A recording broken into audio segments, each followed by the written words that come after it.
Pakistan super league ने अपनी वो कहते हैं ना team of the tournament announce की है। पहले टीम ऑफ द टूर्नामेंट आपको बताता हूँ, फिर उस पर डेविड वार्नर ने क्या कमेंट किया वो बताता हूँ।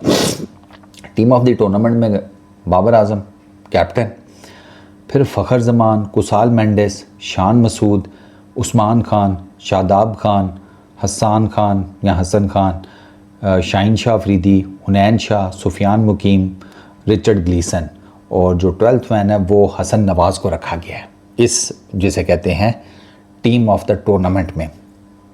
डेविड वार्नर ने इंस्टाग्राम पे कमेंट किया है कि कराची के प्लेयर्स किधर हैं इसमें, क्योंकि इसमें कराची का कोई प्लेयर नहीं है, ठीक है। इसमें पेशावर ज़ल्मी के हैं, इसमें लाहौर कलंदर्स के हैं, मुल्तान सुल्तान्स के हैं, हैदराबाद किंग्समैन के हैं, ठीक है, इस्लामाबाद यूनाइटेड के हैं, टेक्निकली एक कोटा ग्लैडिएटर्स का भी है, रावलपिंडीज़ का नहीं है, और कराची किंग्स का नहीं है। अब कराची किंग्स का पहले तो मुझे ये नहीं समझ आ रही, कराची किंग्स का ऐसा है कौन जिसने throughout the tournament performance दी हो। मुझे खुद डेविड वार्नर ही समझ में आता है, क्योंकि उसने कुछ 250 रन हैं उसके इस टूर्नामेंट में। हसन अली है, उसने विकेट्स निकाली हैं, हसन अली की विकेट्स हैं तकरीबन कोई 14-15। बट द प्रॉब्लम इज़ कि वो हसन अली ने, आप समझेंगे स्टार्ट तो बड़ा अच्छा लिया, वो जनरेटर टूर्नामेंट के शुरू में तो बड़ा अच्छा रहा, लेकिन जैसे जैसे टूर्नामेंट आगे गया जनरेटर फके मारना शुरू हो गया, और एंड पर तो आपके सामने ही है। तो I am not that certain कि कोई बड़ी एक्सक्लूसिव किस्म की परफॉर्मेंसेस आई हों, दो कि इसमें भी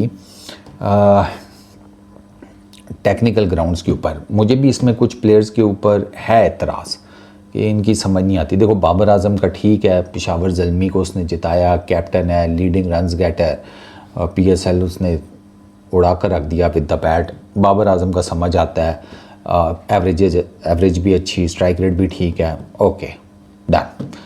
Fakhar Zaman I don't know seriously, ठीक है फ़खर भाई के रन्स आए हैं, इसमें कोई शक नहीं है, लेकिन साहिबजादा फरहान को ज़्यादा पीछे नहीं है इन terms of runs Fakhar Zaman से। मैं आपको टू बी एग्जैक्ट बता देता हूँ। अगर आप आ जाएँ ये फ़खर जमान, अब फ़खर जमान के 401 रन्स हैं इस PSL में, ठीक है, हाँ नॉट बैड है ना। 57 की बैटिंग एवरेज, 151 का स्ट्राइक रेट। साहिबजादा फरहान के 380 हैं, 20 रन का फ़र्क है टोटल। साहिबजादा फरहान की बैटिंग एवरेज जो है वो 42 की है, स्ट्राइक रेट 166 का है। आप डिबेट कर लें फिर, अगर आपको एवरेज चाहिए या स्ट्राइक रेट चाहिए। अगर आपको स्ट्राइक रेट चाहिए तो फिर तो स्ट्राइक रेट साहिबजादा फरहान का ज़्यादा है।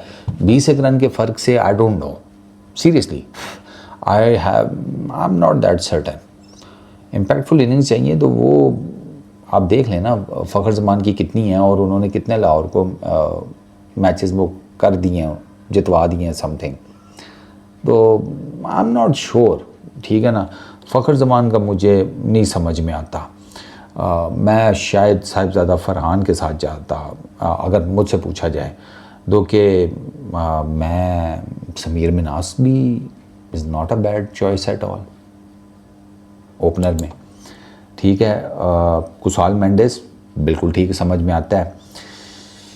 शानी भाई, शान मसूद, यार शान मसूद, शानी भाई यार उन्होंने ट्रांसफॉर्मेशन तो बड़ी तगड़ी की है अपनी बैटिंग में, देयर इज़ नो डाउट। अगर आप मिडल ऑर्डर में देखें जब स्पिनर्स लगे होते हैं तो शानी भाई की गेम अगेंस्ट स्पिनर्स, वो जो कदमों का इस्तेमाल करते हैं तो माशाल्लाह हाइट भी ठीक है, रीच अच्छी है, डाउन द ट्रैक भी चले जाते हैं स्पिनर्स को, जिसके लिए यू नीड अ पेयर। मैं भी नहीं कोई जाता स्पिनर्स के अगेंस्ट भाई। T20 में तो अगले डीप खड़ा होते हैं उसमें क्रीज में, गेंद आने दो फिर मारेंगे। तो शानी भाई तो डाउन द ट्रैक जाते हैं, तो ठीक है शानी भाई। उस्मान खान ठीक है, उस्मान खान जिस किस्म की फॉर्म में था बिल्कुल ठीक है। Shadab Khan in terms of all round ठीक है, शेडी की भी समझ में आती है इस टीम में। लेग स्पिनर, विकेटें ली हैं, इकॉनमी भी ठीक रही है, PSL की हद तक not a bad choice. Batting थोड़ी सी आई वुड से उस तरह तो नहीं, but bowling he was good. Shadab Khan भी चलो ठीक है, वैसे भी ऑलराउंडर ऑफ द टूर्नामेंट है। बस शादाब खान को ये बताना कि ऑलराउंडर जो होता है ना, उसका मतलब ये होता है कि वो बैटिंग भी पक्की करता है और बॉलिंग भी पक्की करता है। ऑलराउंडर का मतलब ये नहीं होता कि वो 19वीं बैटिंग कर लेगा, 19वीं बॉलिंग कर लेगा। मनु दोबे काम मांग देने दोनों काम नहीं आ रहे होते, दोनों कामों का बेड़ा गर्क करना होता है। पर खैर, हसन खान मैं तो ना रखता सीरियसली। हसन खान की अगर ओवरसीज़ के कॉन्टेक्स्ट में आपने डालना है तो व्हाई नॉट एरन हार्डी, बेहतरीन ऑलराउंडर है सीरियसली। मैं एरन हार्डी की बिल्कुल, ये हसन खान को तो मैं ना रखता ना, इतना उसका आउटस्टैंडिंग परफॉर्मेंस नहीं है कि आप कहें। और स्पेशली मैंने देखा है वो क्रंच मोमेंट्स पे वो भी ये भी पी कर जाता है तो पिछू पाकिस्तान दा ही ना, ठीक है अभी यूएस चला गया, वहाँ क्रिकेट खेलता है। डाक खाना मैटर्स, डाक खाना मैटर करता है, तो मैं इसको ना रखता। अब इसने लास्ट जिसे कहते हैं फाइनल पीएसएल फाइनल में जो हसन ने शॉट मारी है, उसको आप किसी भी रैशनल से देख लें आपको नहीं समझ में आएगी। अच्छा, शाहीन शाह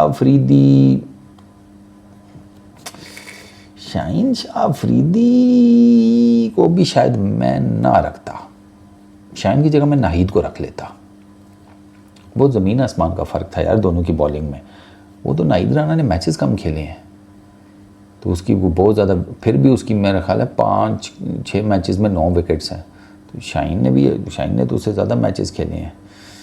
तो नहीं, आज शाहीन की जगह मैं नाहिद के साथ जाता। हुनैन ठीक है, सुफियान ओ एनी टाइम, ग्लीसन बिल्कुल बनता है, बिल्कुल यार।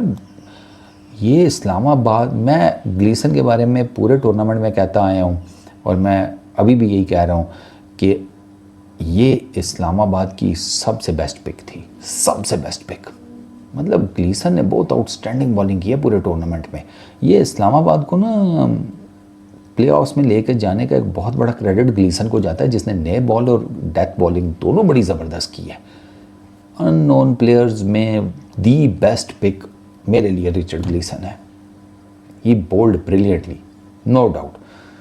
बट 12th मैन मैं हसन नवाज़ को ना रखता ना, फेल्ड।